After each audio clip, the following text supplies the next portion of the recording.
Today we are going to be talking about AC circuits, which is what we're going to be doing in lab tomorrow. So this is highly applicable to lab tomorrow. The end of the lecture, hopefully I'll get to electromagnetic waves, chapter 24. And once we finish electromagnetic waves, that's the end of the material that will be on the exam that's a week from tomorrow. So we're pretty much getting to the end of another exam segment of material. So yay. By Wednesday for sure we'll be done with everything that will be on the exam next Tuesday. So starting with AC, we've kind of tap danced around AC a few times. Now it's time to get into AC. So AC, alternating current. Alternating current means that you have current that goes one direction, then the other direction, back and forth. That's what alternating current means. So technically, if here is 0 and to the right is positive and your current's going like this, technically that's not alternating. That's direct because it's always on the positive side of 0. Although when we talk about this, we usually say, well, it has a DC offset and then an alternating current about that DC offset. DC, direct current. Direct current in the same direction. On your multimeters, we distinguish between AC and DC. Not with that, just in case anyone's. But AC will do something like this, and DC will do something like that. So those are symbols for AC and DC. Now, what's special about AC? Well, first thing you notice, let's just look at the purple line here. That purple line is AC. It's going positive, negative, positive, negative. How do I determine the voltage for this? What are some ideas that you have for how you would identify the voltage if it's varying like this? So I want to just give it one number, like 7. What would I be identifying with that number? So what are some options?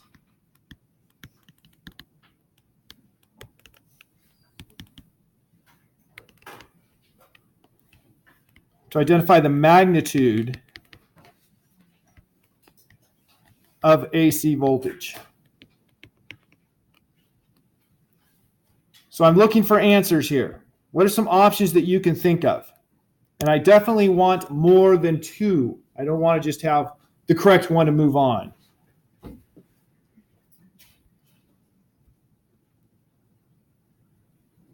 Alex. The peak voltage. Okay, one option would be the peak voltage.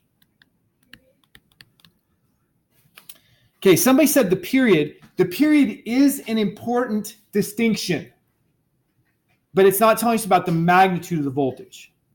So it is an important parameter, but it's not the one I'm looking for here. Okay, any other ideas?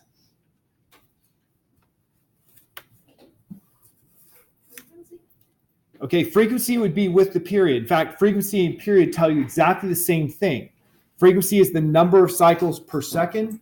Period is the number of seconds per cycle. They're important parameters, but they don't tell us about the magnitude of the voltage.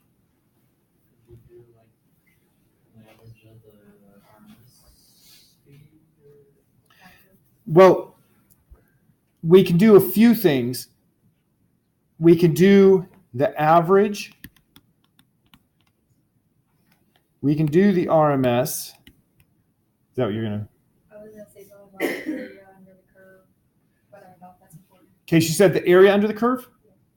Okay, the area under the curve actually would play into this somewhat. I'm not going to write it down because it plays into the RMS.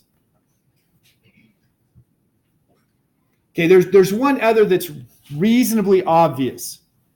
Alex said the peak.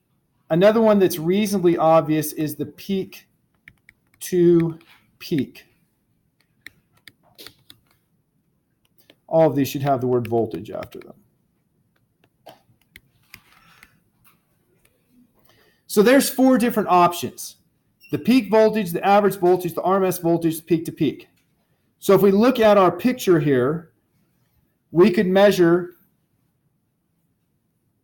there's the peak voltage.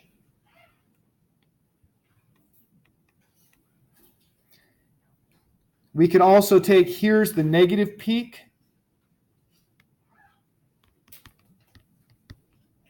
So there's minus voltage peak.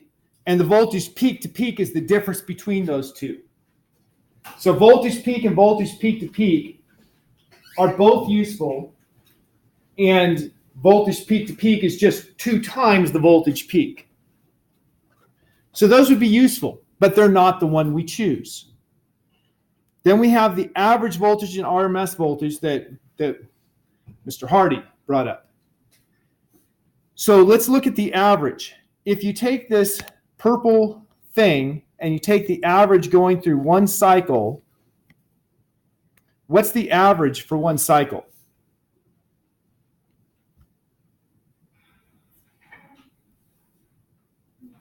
Go ahead, Lauren. Yeah, it's going to, if you do, this is what Gila was saying, the area under the curve, if you go from here to here, the area under that curve is 0. The average is going to be 0. And so the average voltage is just equal to 0. That's not useful. That doesn't tell us anything about the magnitude if it just, this is 0 volts, this is 0 volts. Well, they must be the same. I touched that one, no shock. I touched this one and I die. That didn't seem the same. So average would be non-useful. These others would be useful. Peak voltage would be useful. Peak to peak voltage would be useful. RMS, let's talk about what RMS is. We've already seen RMS. We saw it in context of talking about the speeds of gas molecules.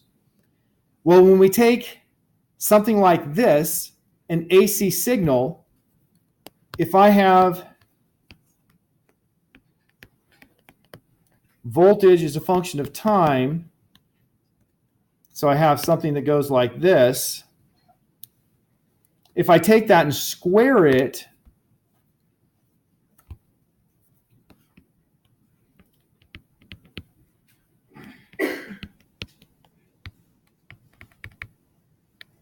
of course, when you square a real value, you get always positive.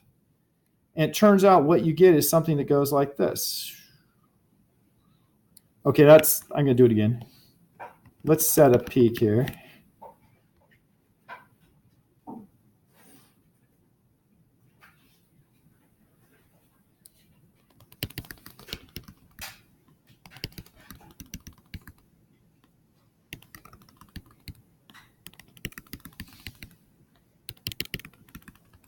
Okay, my artistry is not perfect, but you get that. This lower one does not have an average of 0. What's the peak for voltage squared going to be? If the peak for voltage was here at V peak, what's the peak going to be for voltage squared?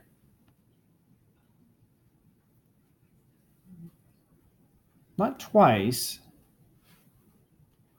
Let's say that my V peak was 5. What would the V peak squared be? It'd be 5 squared. So this is just going to be V peak squared.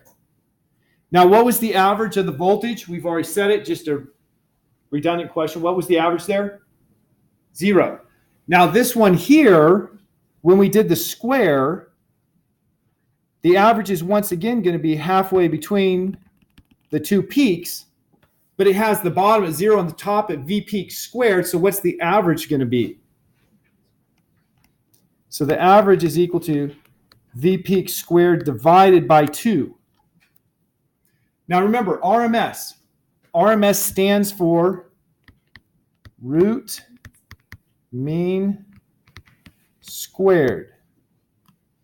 And what that means is you do the square first, then you find the mean, and then you find the square root.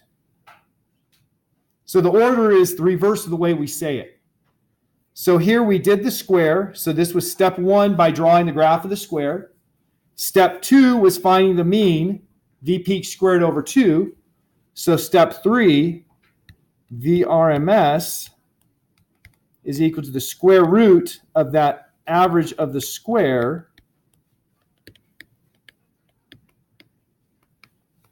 So it's V peak over the square root of 2. The VRMS is proportional to V peak. So we could use V peak to peak, or VRMS. They're all proportional to V peak. How do we choose between those three as to which one we're going to use? And why do we use the one that has the square root of 2? Well, here's the reason. Power. What's the equation for power? Power is equal to I times V. So if I have a resistor,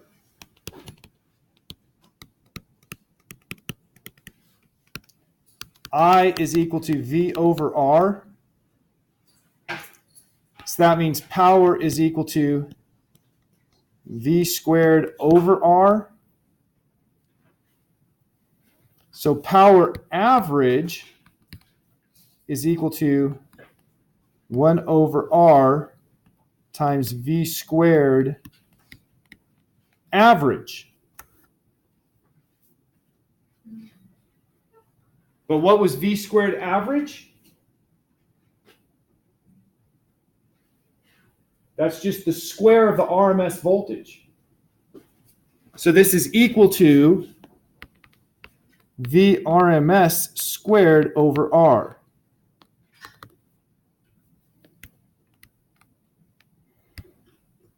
And in fact, if you go back, the equation for overall power is also just IRMS times VRMS. So the reason that we use the RMS voltages is that gives us the same power equation as we had for DC. So there's actually a really good logical reason why we use the RMS voltage. Because it gives us the same power equation. We don't have to have, this is the equation for power in a AC circuit, and this is the equation for power in a DC circuit. It's just, this is the equation for electrical power. Now, coming back to this here showed a sinusoidal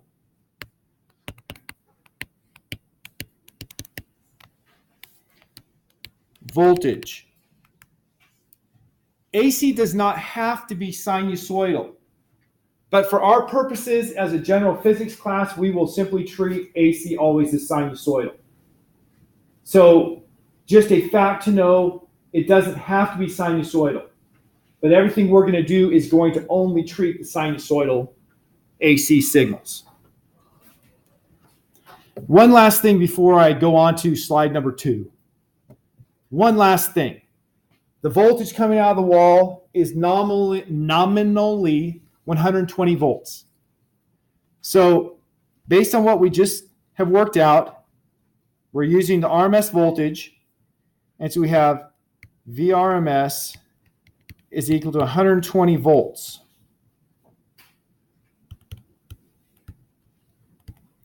What is the peak voltage?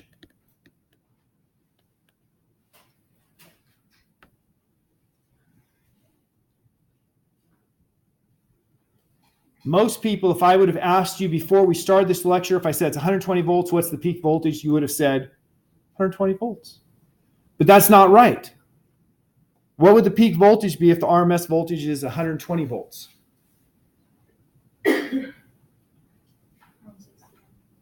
Yeah, 169. Duh. Obviously, you have to already know that to come up with 169.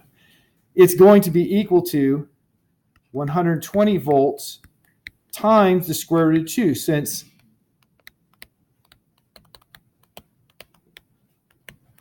multiply both sides by root 2.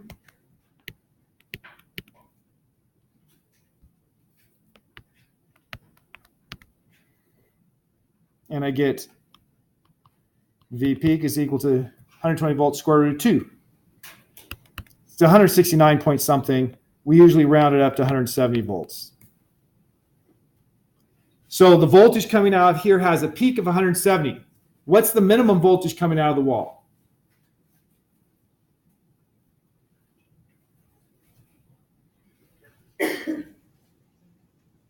Go ahead. I swear I heard somebody speak at the same time I started. If the peak is 170 volts, what's the minimum peak?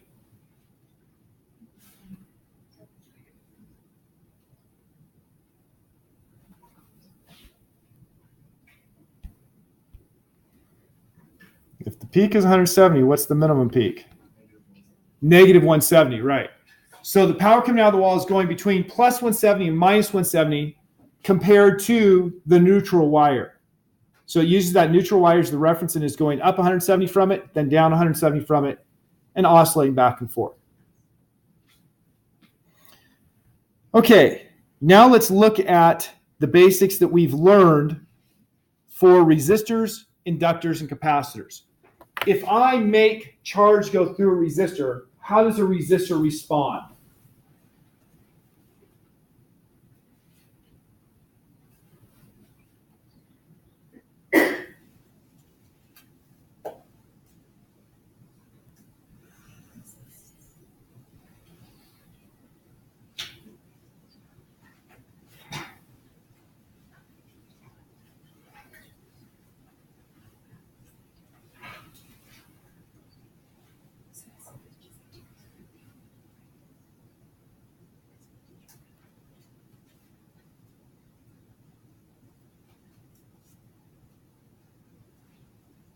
Since my attention span is short, I'll restate the question in the same words. If I force charge to go through a resistor, how does the resistor respond? Decreasing the rate of the current. It's what? Does it decrease the rate of the current? Does it decrease the rate of the current? Since I'm forcing it through, I'm just going to presume that the current is fixed because I'm forcing it through. Drop in voltage. Okay, I can have a drop in voltage. A drop in voltage, what does voltage mean?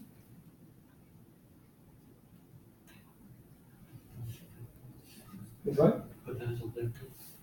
Okay, that is a correct answer. It's electric potential difference, which leads you to the answer I'm looking for. It's the potential energy per charge. So if you have a drop in voltage, that means you have a drop in the potential energy per charge. It took away energy from the charge when you force it to go through the resistor. That's why we have the term resistor, because it resists charge going through. It requires energy. You have to pay the toll for charge to go through. Now with the inductor and capacitor, when I have charge flowing to a capacitor, what happens to the capacitor? I have current flowing into a capacitor. The capacitor, it charges up. That means it's going to store energy in the form of an electric field or charge separation. So a capacitor stores energy. It doesn't require energy for charge to go through. It stores energy. So it's fundamentally different than a resistor. Resistor will take away energy. A capacitor will store energy.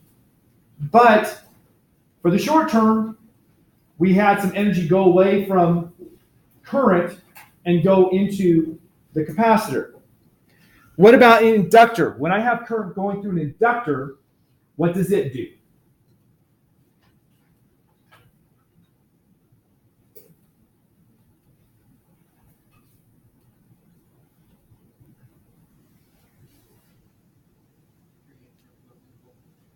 Creates, well, it does. It does.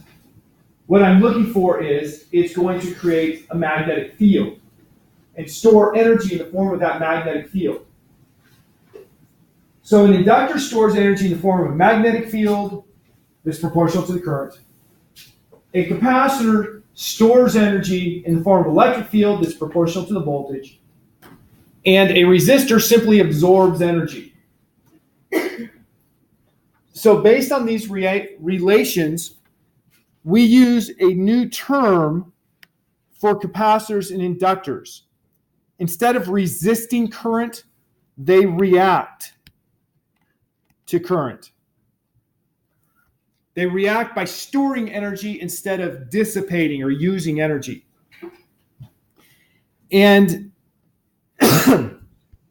these equations here are the relations between current and voltage for each of those three devices.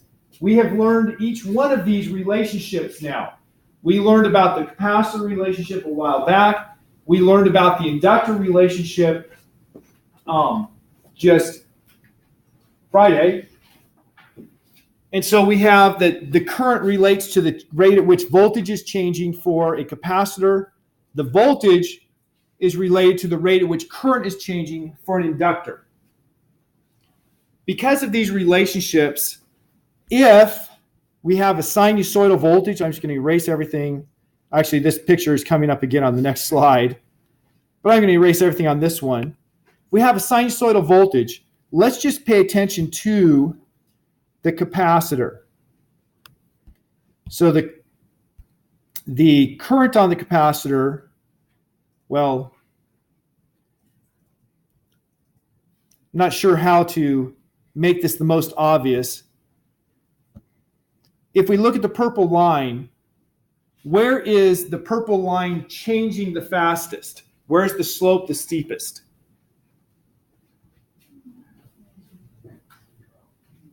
Okay, it's the slope is the steepest here at 0, or here, or here, or here.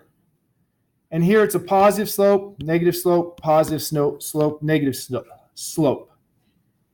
So that means that if I look at the rate of change for the voltage, the rate of change for the voltage is going to be the greatest at those points marked. So that means the current, since current is the capacitance multiplied by the rate of change in voltage, if that was the voltage on the capacitor, which it's not, I actually should have done this for the capacitor now that I'm thinking about it. Let's do it for the capacitor. The capacitor was the blue one. So those are the places, positive, negative, positive, negative. Those are the places where we have the fastest change, and it's a positive. So if I have a positive change that's my highest, that's going to be my peak current through the capacitor. So I can take that place that has a circle and a plus, and that's where I'm going to have the peak current through the capacitor. So if I graph the current through the capacitor, notice the slope is 0.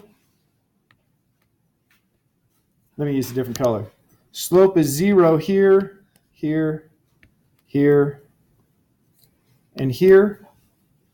So that means using my equation that says the current is equal to C, oops, not calculus class, delta voltage capacitor, delta T, means that I'm going to have something that starts at 0 because 0 slope for the voltage, goes to a maximum, comes back down to 0 because of the 0 slope,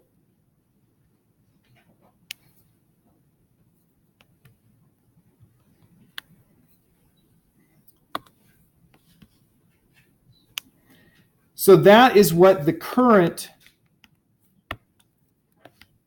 for the capacitor is going to look like based on our equation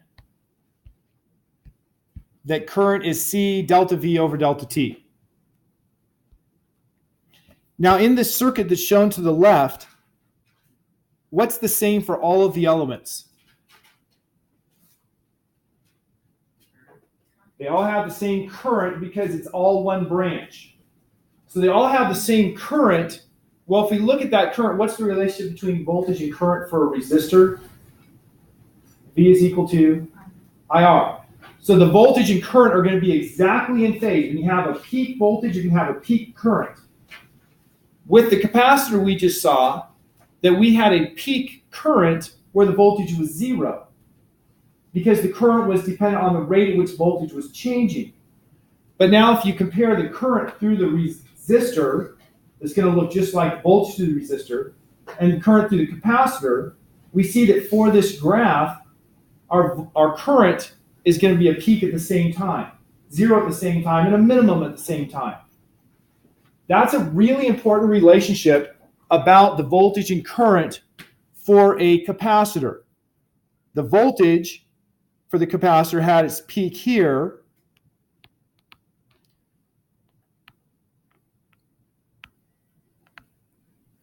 So there's the peak voltage for the capacitor, but the current peak was here. So they're out of phase. Out of phase means they don't occur at the same time in the cycle. In fact, how much of a cycle are they out of phase?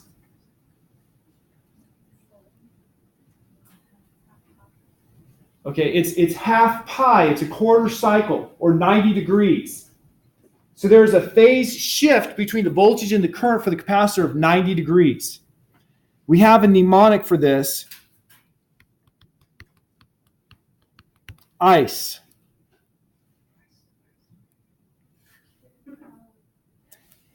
Yes. That means that the current leads the voltage, that E is supposed to be for EMF, in a capacitor. So current leads voltage in a capacitor, LEADS.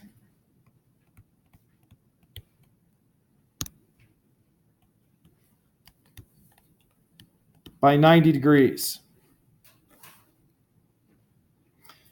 So what that means is that when you have the time when the current and the voltage are at their peaks are shifted by 90 degrees, with the current reaching the peak first. Now, when I look at my picture, I swear it looks like the voltage did, but I am sure I did it right, so I'm moving on. If we go to the inductor has a very similar relationship, except for it's the voltage has to do with the rate of change of current. So if I come back to my same graph and I look at my red current line, the red current has a slope of 0 there at 1/4 period. T stands for period. And so that's going to be 0 voltage for the inductor. And then it has its most positive here at the beginning. So that's going to be a positive voltage for the inductor. It has its most negative here, negative voltage for the inductor. And you see that the voltage inductor, the green line fits. And so we have for that the mnemonic Eli. That's voltage leads current in the inductor.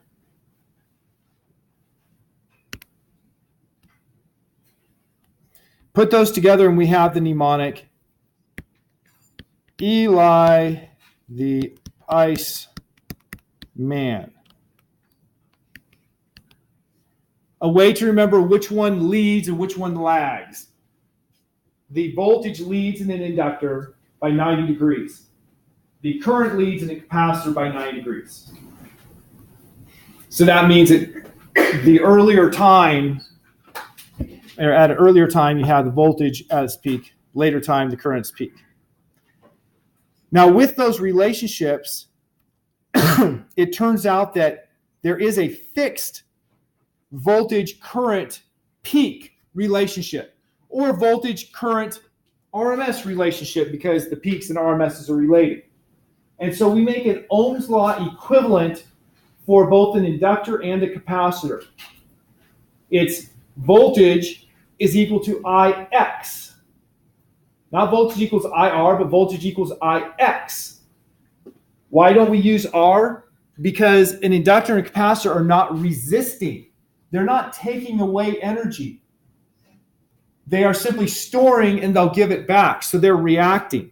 So X is called the reactance. Now, if you look at those equations by the analogy with Ohm's law, what are the units of reactance? It's got to be in ohms because it's filling the same position as R did. V over I is equal to R, V over I is equal to X. So it has to be filling the same role. What is the reactance? Well, you can read it from what I have printed.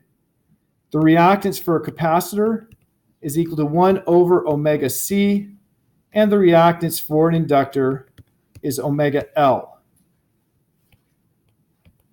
It's important to remind you, because we haven't talked about omega for a while, then omega is the angular frequency.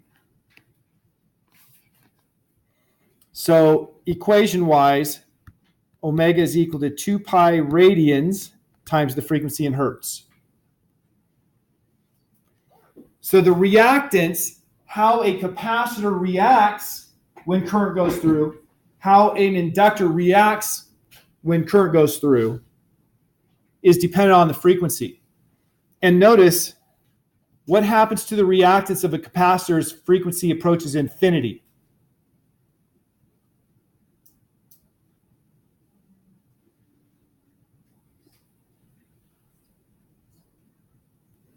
It goes towards zero.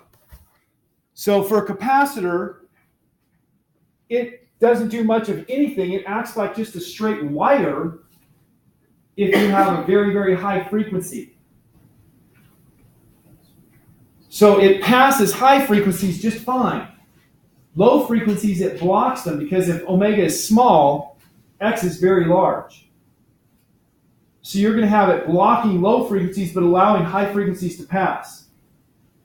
The inductor is just the opposite. The inductor, the reactance, is proportional to the frequency. So an inductor, which is a wire wrapped in coils, at low frequencies, that's just a wire, which makes perfect sense. If you have a low frequency, you have very little magnetic flux change. Hence, very little reaction from that magnetic flux. So a low frequency, an inductor is just a wire. At high frequency, it's got a large reactance. It will block current at high frequency. So it passes low frequencies, blocks high frequencies. How could this be useful? I go to James. How could this be useful? Have a different what? Because you could block different frequencies from that. So if you're looking to isolate sound or something. Yeah. Let's say you have a woofer. What kind of frequencies do you want to go to the woofer? You want low frequencies. Well, we learned that a capacitor will block which kind of frequencies? What kind of frequencies does the capacitor block? Low frequencies. And an inductor blocks what kind of frequencies? High. So I can make a circuit that has something like, here's my sound signal coming out, and then I'm going to put a resistor and a capacitor. If the frequency is low, then what am I going to have for the voltage across the capacitor?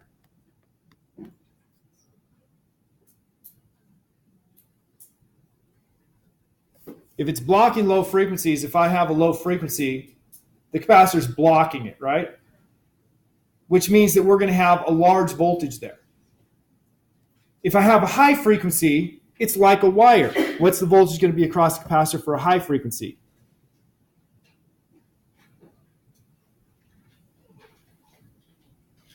What's the voltage across a wire when current flows through it? Approximately 0. So what we're going to do is we're just going to take this and put our speaker right there. And so if we have a low frequency, then this here is a very large impedance, is a very large reactance across the capacitor, and the speaker is going to have a large voltage across it. If it's a high frequency, the voltage across the speaker is going to be very small, and it won't make any sound. So this is how you make a crossover. You make something that's going to block one kind of frequency and allow another so that you can pick out the frequencies.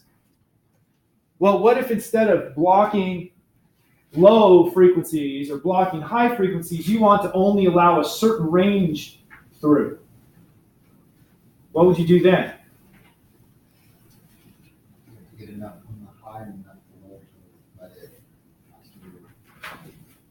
Yeah, if you have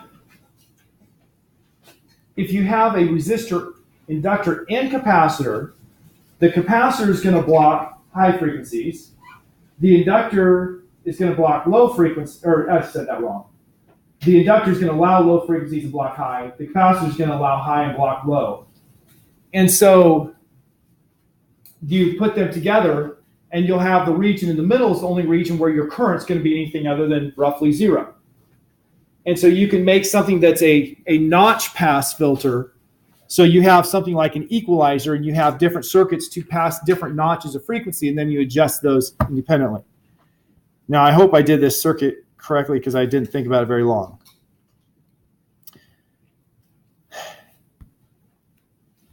The phase difference is an interesting problem, and it's one we're going to look at in lab tomorrow. The phase difference has to do with the voltage peak not being the same time as the current peak. For the inductor, you had a phase difference of 90 degrees. Eli, the voltage peak was first, and then the current peak. For the capacitor, you had a phase difference of 9 degrees. ICE, the current peak was 9 degrees before the voltage peak.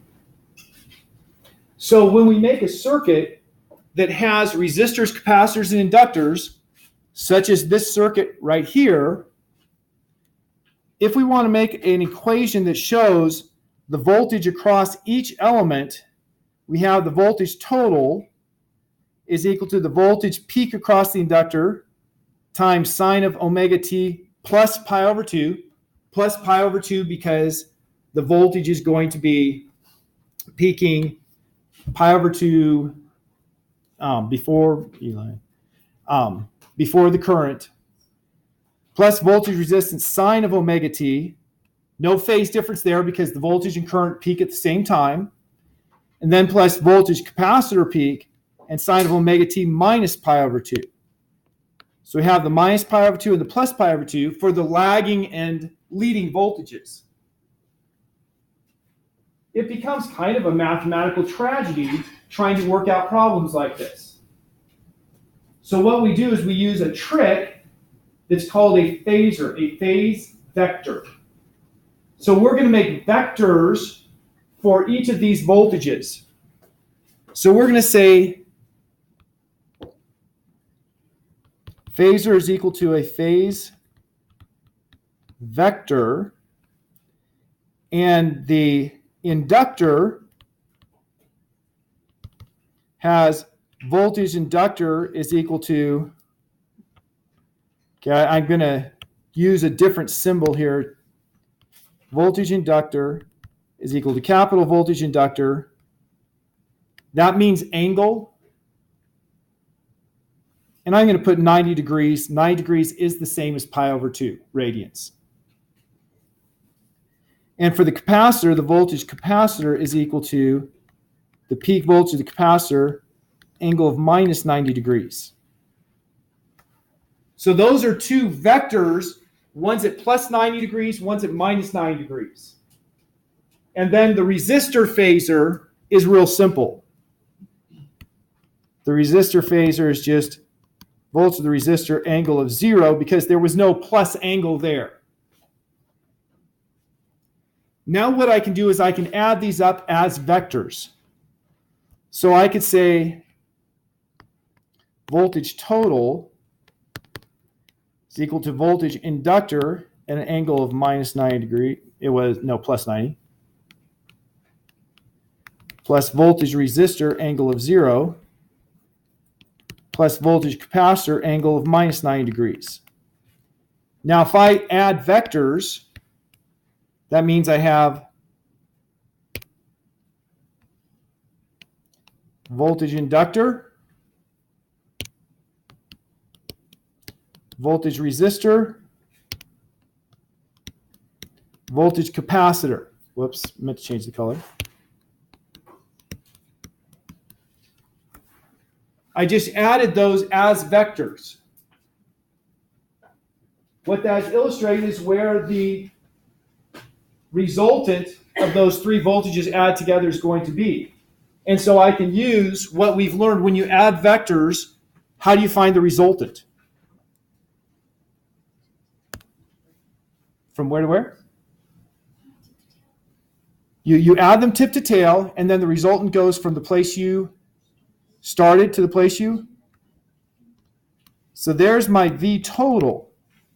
Now its angle is not 90 degrees anymore. And so then I have to use my trigonometry. The run here is VR.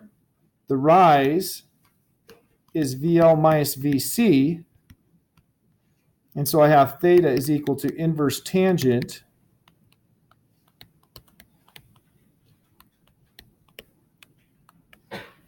of VL minus VC over VR. Or if we use our Ohm's law equivalence,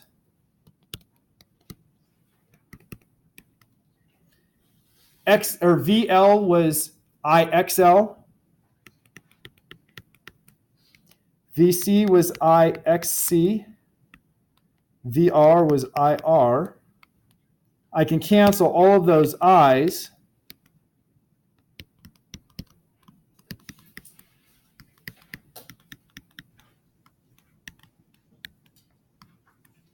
And I have that relationship. So I can calculate the phase angle in the end. What is that phase angle? That phase angle is going to be the angle between the voltage in the resistor, which is also the current, because the current voltage and the resistor are the same. That is, they're in phase. And the total voltage. So when you make your circuits in lab tomorrow, you're going to look at a graph of voltage versus time, and you're going to see that the peak voltage on the resistor is not in phase with the peak voltage coming out of the power supply. You're going to have a phase difference that comes from that. Yes? I see how you made like this chart. It's just my thing is like with the VR, how did you get that 0 degree one angle with the that came from looking at the sinusoidal functions. Right here, there was omega t, but no plus an angle. And the thing that I have for the angle is whatever the plus the angle was there. So this here had plus pi over 2. So that gave me 9 degrees is pi over 2. This one had minus, so that gave me the minus. So when drawing your drawing the actual picture, how would you get it on there? Just 0 degrees. So would it just be so on my diagram, this here is 0 degrees, and so the resistor went along that direction. So I drew it up here because I was adding the vectors, but it was horizontal because it was 0 degrees. Whereas the inductor was vertical, capacitor was down, anti-vertical, if you will. So we're able to find this phase angle, as we call it. We can also find the relationship between the voltage total and current by just using the Pythagorean theorem. Voltage total is equal to square root of, well, VR squared plus parenthesis VL minus VC quantity squared. Right, that's just the Pythagorean theorem. Or if I substitute in the Ohm's law equivalence,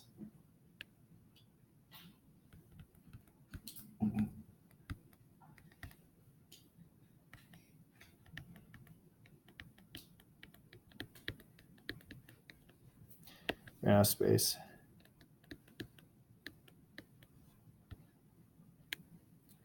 Factor out the I.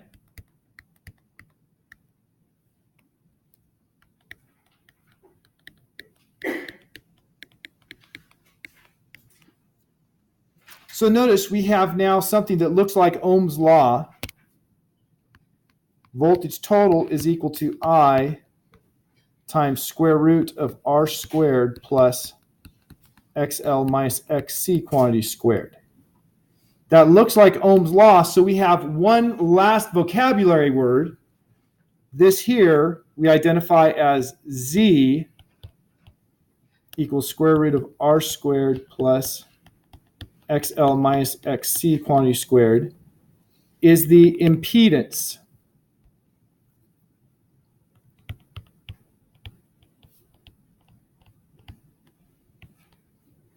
So we had the reactance and the impedance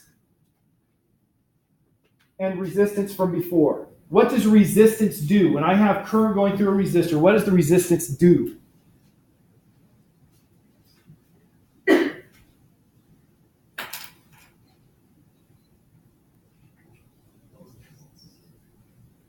resists what? Okay, it causes a voltage drop. I could hear her, I couldn't hear you. It causes a voltage drop.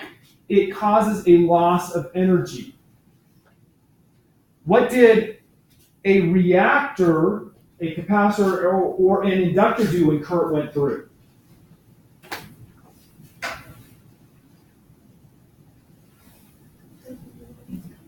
It does what?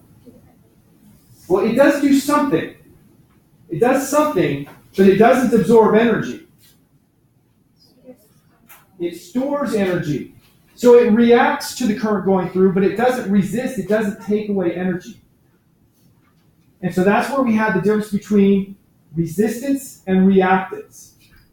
Now we put those two ideas together with the impedance because that had both resistance and reactance in it. What are the units going to be for impedance? They're still going to be ohms. But now the impedance is including both the resisting and the reacting. The impedance is anything that's going to be a hindrance to the current going through, whether it's absorbing energy or not. So that's where these terms come from. You know, I was a little kid asking my uncle all about these, and he gave me answers. And just like with my dad, I thought, it doesn't make sense. Well, it turns out it makes plenty of sense. The terms are sensical.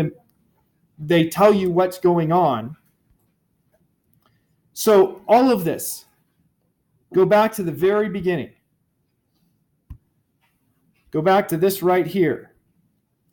Why did we have all of this nonsense with reactance, with phasors, with impedance? What was the key reason why we had all of this?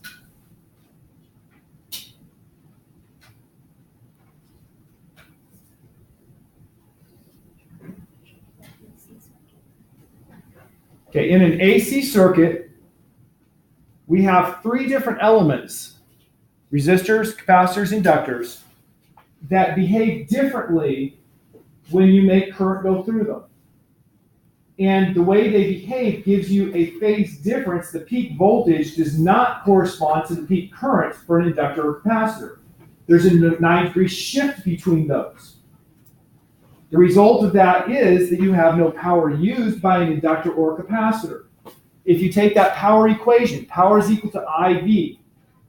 If you take the current through an inductor times the voltage across the inductor, they're 9 degrees out of phase. When you multiply those together, you're going to get a sinusoid that goes positive and negative and has an average of 0. So the average of power for an inductor is 0.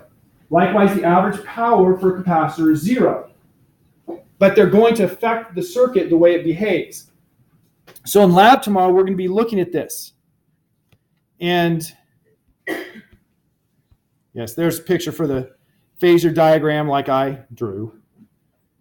In your phasor diagrams, you're going to plot inductive voltage, vertical axis. Resistive voltage, horizontal axis. Capacitive voltage, negative vertical axis. Here's the equations for the impedance like we've just gone through.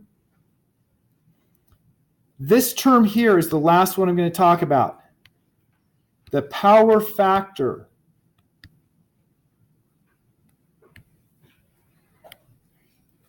The power factor is the cosine of the phase angle you find. I called it theta before, now it's called phi. The power factor is really important because the power company charges you for voltage total times current total, or the peak voltage times the peak current. Doesn't matter what the phase is. That's what they're charging you for because they can't recover any energy. But if you just put a capacitor into the wall socket, how much power does that capacitor use? None. Capacitor doesn't use any power because the voltage and current are 90 degrees out of phase. But you put it in the wall socket, there is a current that flows, and there's a voltage difference. And the power company says, well, 120 volts times whatever that current is, that's how much power you use. So that's what they charge you for, but how much energy did I use? None. So I'm getting charged for something I'm not using. That's what happens if that power factor angle is 90 degrees. If the power factor angle is 0 degrees, then I'm going to get charged for exactly what I use. So what we would like is for any real device, that power factor angle to be very close to 0 degrees, not because we're going to get charged more, because we're going to get charged for what we use and not charged extra above what we use. So if you take something like a refrigerator, what's the basic element in a refrigerator that requires electricity? It's a pump. A pump is an electric motor. Electric motors are coils. A coil is an inductor. So your refrigerator is a big inductor. We don't want to pay for the inductance there. We just want to pay for the energy that was used to make it turn. There is a real part of energy. And so designing this circuit for your refrigerator would be best done by putting in a capacitor in the right place and the right value to make it so that your power factor angle is close to 0, so you only get charged for what you use. Okay, I'll see you in lab tomorrow.